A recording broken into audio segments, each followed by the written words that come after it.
کہ وہ کون سی اشیاء ہیں جس سے روزہ ٹوٹ جاتا ہے؟ قرآن و سنت کی روشنی میں اس کی وضاحت فرما دیں۔ تو پہلی بات تو یہ ہے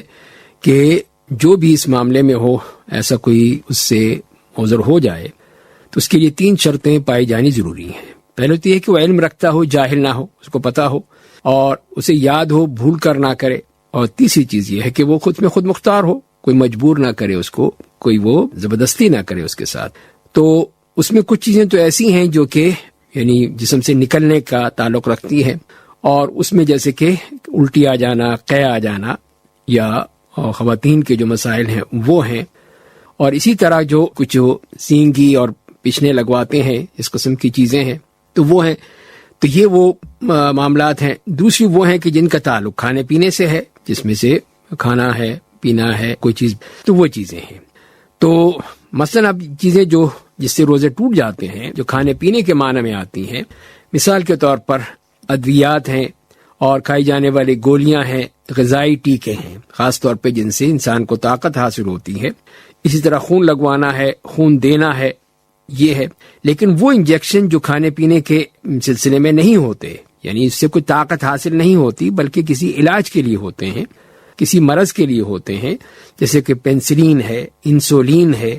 یا وبائی امراض کے ٹیکے لگوانا ہے، یہ سب روزے کو نقصان نہیں دیتے، چاہے وہ گوشت میں لگیں یا نس میں لگیں، لیکن ان سے کوئی فرق نہیں پڑتا، اس لیے کہ وہ طاقت کے ضمن میں نہیں آتے ہیں۔ لیکن احتیاطاً یہی کرنا چاہیے کہ سب انجیکشن رات کو ہی لگوائے جائیں، اور اسی طرح گردے کی صفائی کا جو ہوتا ہے، جو ہم دیکھتے ہیں کہ جو اس کے مریض ہیں ان کے لیے ہوتا ہے، جو خون کے اخراج کا باعث ہوتا ہے تاکہ خون بھی صاف کیا جا سکے، اور پھر صفائی کے بعد اس میں کچھ کیمیاوی مواد ڈالے جاتے ہیں، نمکیات ہیں، شوگر ہے، اس میں اضافہ کر کے دوبارہ لگایا جائے تو یہ سب کچھ روزے کو توڑنے والا شمار ہوگا۔ تو اس کا بھی یہی ہونا چاہیے کہ وہ اگر روزہ رکھا ہوا ہے تو پھر وہ نہ کروایا جائے، رات میں کیا جائے۔ اسی طرح ہم دیکھتے ہیں کہ وہ چیزیں جسم میں، جیسے آنکھوں اور کانوں میں قطرے ٹپکانا ہے، دانت نکلوانا ہے، زخموں کی مرہم پٹی کروانا ہے، ان سے روزہ تو نہیں ٹوٹتا، لیکن اس میں خطرہ رہتا ہے کہ کہیں کوئی چیز جو ہے حلق میں نہ چلی جائے۔ آنکھوں سے تو معاملہ نہیں ہے، لیکن کان ناک میں جو معاملہ ہے اس کا ایک خطرہ رہتا ہے کہ وہ کہیں انسان کے حلق تک نہ پہنچ جائے۔ اس کے لیے پھر انسان کو احتیاط کرنی ہوگی کہ اگر وہ لازمی ہے ڈالنا تو پھر وہ احتیاط کے ساتھ ڈالا جائے، کہیں وہ حلق میں نہ پہنچ جائے۔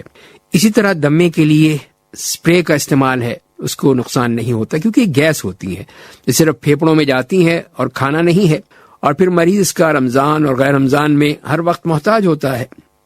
اور اسی طرح ٹیسٹ کے لیے خون نکالنا بھی روزے کو فاسد نہیں کرتا، بلکہ ضرورت کی بنا پر اس کی اجازت دی گئی ہے، اس لیے کہ ایک ضرورت ہے، اس بنا پہ کیا جاتا ہے ایمرجنسی میں۔ اگر کوئی ایسا مسئلہ نہ ہو تو پھر رات میں کر لیں۔ اسی طرح غرغرے والی دوائیں جو ہیں اگر ان کو نگلا نہ جائے تو وہ بھی روزے کو نقصان نہیں دیتی ہیں۔ اور اسی طرح دانت میں جو سوراخ کر کے اس میں کھوڑ بھری جاتی ہے، جس کا ذائقہ حلق میں بھی محسوس ہو،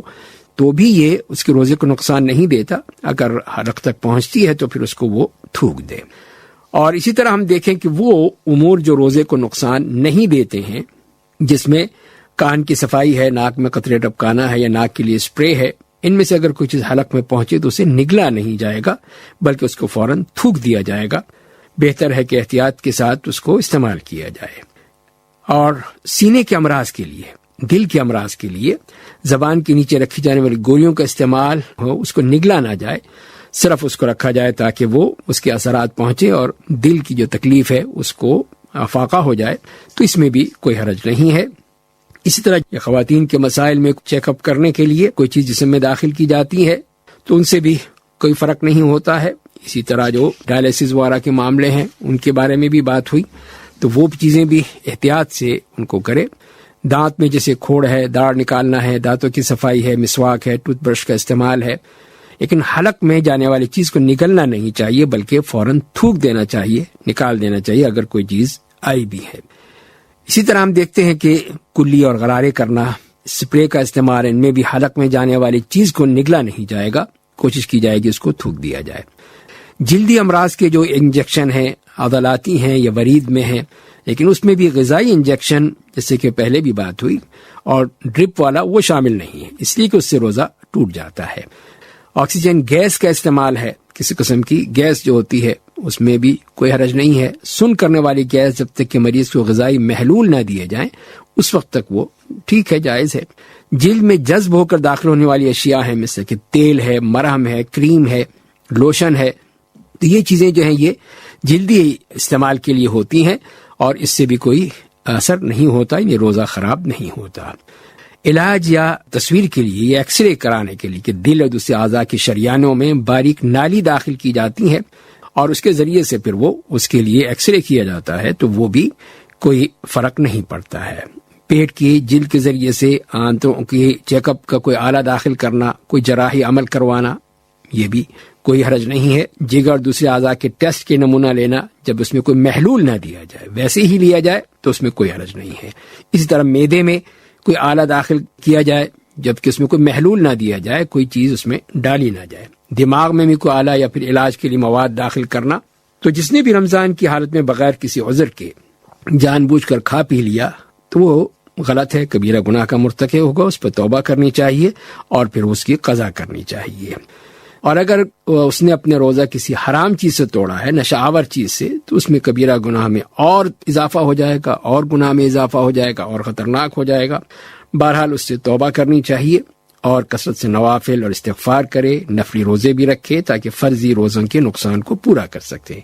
ہو سکتا ہے اللہ تعالیٰ اس کی توبہ قبول کر لے، جبکہ کوئی بھول چوک کر کھا پی لے تو اس کے لیے کوئی مسئلہ نہیں ہے، جیسے کہ حدیث میں آتا ہے کہ اسے اللہ ہی نے کھلایا پلایا ہے، تو لہذا پھر وہ اس پر کوئی حرج نہیں ہے اور اس کو روزہ اپنا برقرار رکھنا چاہیے اور اس کو پھر ختم نہیں کرنا چاہیے۔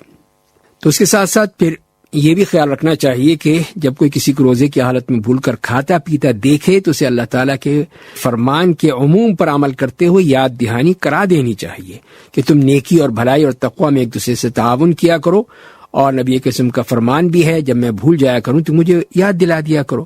تو اصل بات یہی ہے کہ ایک برائی ہے جسے بدلنا ضروری ہے، تو اسی لیے پھر اس کو تنبیہ کر دی جائے کہ وہ زیادہ نہ کھائے پیے، یا بھول کر ہے تو اس کو یاد دلا دیا جائے۔ اللہ تعالی ہمیں صحیح معنی میں عمل کرنے کی توفیق عطا فرمائے۔ بہت بہت شکریہ ڈاکٹر سہیل حسن، آپ معروف عالم دین اور سابق ڈائریکٹر جنرل دعویٰ اکیڈمی ہیں۔